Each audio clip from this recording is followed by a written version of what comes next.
મૂળ વાપીના અને મૂળ આણંદ ખાતે રહેતા સામાજિક કાર્યકર બદરુદ્દીન હાલાણી તેમના પત્ની યાસ્મીનબેન અને ભાભી મલેકબેન સહિત 3 જણા પોતાના પુત્રને મળવા લંડન જઈ રહ્યા હતા ત્યારે અમદાવાદ પ્લેન ક્રેશ દુર્ઘટનામાં ત્રણેયના મોત નિપજતા ઉમરગામના ધારાસભ્ય અને પૂર્વ રાજ્યમંત્રી રમણ પાટકર તેમજ વલસાડના સામાજિક કાર્યકરોએ આણંદ ખાતે આવી ત્રણેય મૃતકોને શ્રદ્ધાંજલિ અર્પી હતી અને મરહૂમ બદરુદ્દીનના ભાઈ અને જાણીતા બિલ્ડર તાજદીન ઉર્ફે રાજુ હાલાણી અને તેમના પરિવારને સાંત્વના પાઠવી હતી।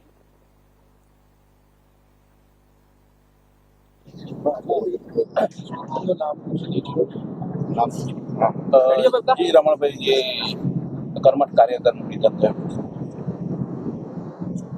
આજે જે નિધન થયું છે બદરુભાઈ નું શું 12 તારીખે અમે એક દમણગંગા સુગર ફેક્ટરીના એક ડાયરેક્ટર તરીકે એના કામ માટે અમે પુના ગયા હતા। બરાબર પુનાની અંદર અમારા ત્યાંના બોર્ડ ઓફ ડિરેક્ટર સાથે બેઠક થઈ અને બેઠક કરીને જે અમે બહાર નીકળ્યા એટલે મારી સાથે મારા ચેરમેન પણ હતા હર્ષદભાઈ। એમણે કહ્યું કે રમણભાઈ એક દુઃખદ ઘટના ગુજરાતની અંદર બની છે। એમ કે શું થયું?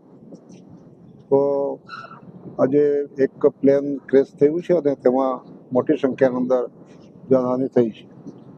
આ દુઃખદ ઘટના સાંભળ્યા પછી અમે ઇન્ટરનેટ ઉપરથી ટોટલ પ્રવાસીઓની યાદી કાઢી। એમાં માન્ય શ્રી અમારા જેની સાથે મેં મંત્રી તરીકે કામ કર્યું છે એવા સ્વર્ગસ્થ શ્રી વિજયભાઈ રૂપાણી સાહેબનું નામ, ત્યારબાદ 12 નંબર પર માન્ય શ્રી બદરુભાઈ હાલાણીનું નામ। આ જ્યારે નામો મેં સાંભળ્યા ત્યારે ખૂબ જ અમને આઘાત લાગ્યો। આઘાત એટલા માટે લાગ્યો છે કે માનવ હંમેશા જન્મ્યો છે ને પૃથ્વી છોડીને જાય છે। એ એક જીવનની અંદર ઘટના હોય છે,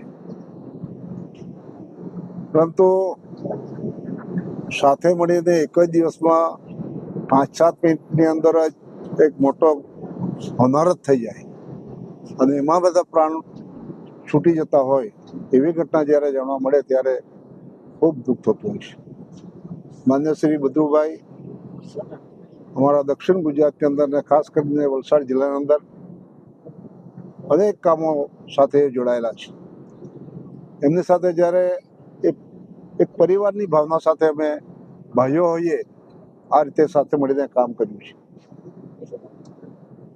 માન્ય શ્રી રાજુભાઈ હાલાણી તો વિકાસના કામોની અંદર સહભાગી થયા જ છે, પણ સુરેન્દ્રનગર જિલ્લાના મહાનગર